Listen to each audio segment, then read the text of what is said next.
بسم اللہ الرحمن الرحیم۔ آج کی ہماری گفتگو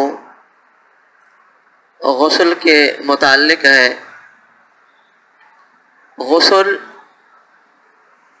کی تین قسمیں ہیں: غسل فرض، غسل سنت اور غسل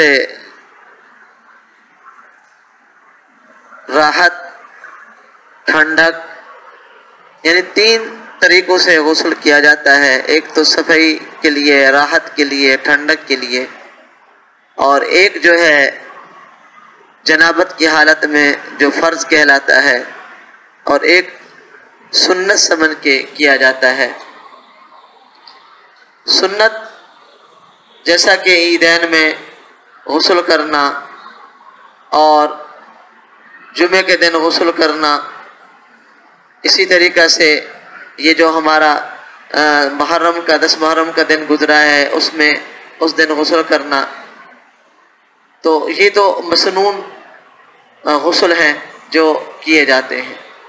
اور ویسے عمومی طور پہ غسل جیسے گرمی کے موسم میں آدمی غسل کرتا ہے ٹھنڈک کو حاصل کرنے کے لیے، یا ویسے اپنی صفائی ستھرائی کے لیے، کیونکہ صفائی بھی ایک نصف ایمان ہے، اس کے لیے آدمی غسل کرتا ہے۔ اور ایک ہے غسل فرض۔ غسل فرض کے لیے ایک اہتمام اور اس کے لیے شرائط ہیں۔ باقی غسل کے لیے اگر وہ شرائط نہ پائے جائیں تو کوئی بات نہیں، غسل ہو جاتا ہے۔ جیسے غسل سنت ہے، اس کے لیے صرف جا کے آدمی پانی بہا دیتا ہے، صابن لگا لیتا ہے، ٹھیک ہے، ہو جاتا ہے غسل۔ ایسی صفائی ستھرائی کے لیے آدمی غسل کرتا ہے، پانی بہا دیتا ہے، صابن لگا لیتا ہے، ٹھیک ہے۔ لیکن جو غسل فرض ہے اس کے لیے صرف خالی پانی بہا دینا کافی نہیں ہے، اس کے لیے 3 فرائض شریعت کے اندر وارد ہیں کہ وہ 3 فرائض جو غسل کے ہیں اگر وہ پائے گئے، 3 شرائط پائے گئے تو غسل ہوگا، غسل فرض، ورنہ غسل نہیں ہوگا۔ جیسے غسل جنابت جسے کہا جاتا ہے، اس کی کئی وجوہات ہیں۔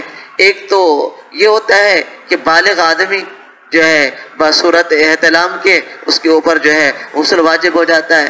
ایک وہ آدمی جو شادی شدہ آدمی ہوتا ہے اور جب وہ میاں بیوی آپس میں ملتے ہیں تو میاں کے اوپر بھی غسل فرض ہو جاتا ہے، بیوی کے اوپر بھی غسل فرض ہو جاتا ہے۔ اور اسی طریقہ سے جوان آدمی کے اوپر جو ہے وہ احتلام کی صورت میں غسل فرض ہو جاتا ہے۔ اب اس کا جو فرض غسل کا طریقہ کار ہے وہ یہ ہے کہ سب سے پہلے جو ہے اس میں کلی کرنی ہوتی ہے۔ یہ فرائض میں سے ہے، کلی کرنی ہوتی ہے۔ کلی کرنے کے بعد پھر ناک میں پانی دینا ہوتا ہے۔ یہ جو ناک کی نرم ہڈی ہے یہاں تک جو ہے وہ پانی دینا ہوتا ہے۔ کلی کرنے میں بھی یہ ہے کہ غرارہ کرنا ہوتا ہے، حلق تک پانی پہنچانا ہوتا ہے، لیکن اس میں یہ کہ ایک شرط یہ کہ روزے کی حالت نہ ہو۔ اگر روزے کی حالت ہے، آدمی کو روزہ ہے، تو روزے کی حالت میں صرف کلی کر لینا ہی کافی ہے، غرارہ کرنے کی ضرورت نہیں ہوا کرتی۔ اس میں احتمال ہوتا ہے کہ کہیں ایسا نہ ہو کہ غرارہ کرنے سے پانی حلق کے اندر اتر جائے۔ اور ناک کی ہڈی تک پانی چڑھانا اور اس کے بعد پورے جسم کے اوپر جو ہے پانی بہانا کہ جسم کا کوئی ایک بال بھی خشک نہ رہ جائے۔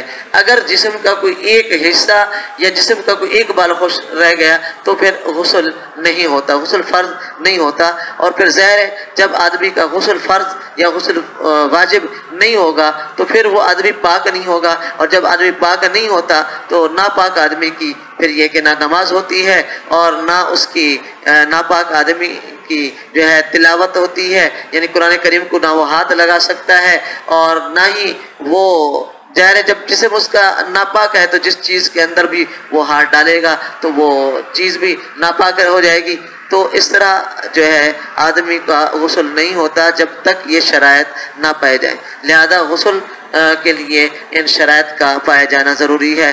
بہتر یہ ہے کہ سنت کے مطابق ہی آدمی فرض غسل کو بھی سنت کے مطابق کر لے تو اور زیادہ بہتر ہے کہ اپنے ناف سے نیچے جو ہے دھوئے پہلے اپنے ناک سے نیچے گھٹنوں تک جو حصہ ہے اس کو اچھے طریقے سے دھوئے، پھر پورا ایک وضو کرے.